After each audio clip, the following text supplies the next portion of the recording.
noi non dobbiamo tagliare il filo, ma andiamo a fare una maglia alta che è formata da 3 catenelle,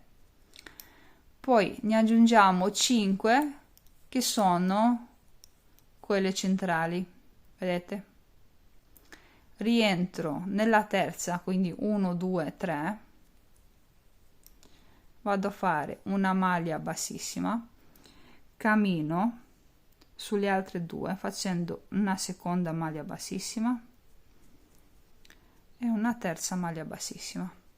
giro il lavoro, carico e vado a lavorare qui nel cerchio altre 3, scusatemi, 4 maglie alte per un totale di 5.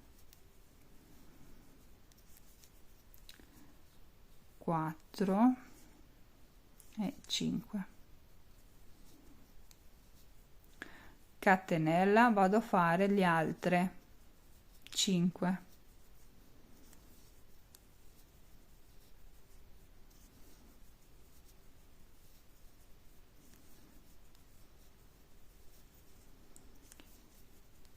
ora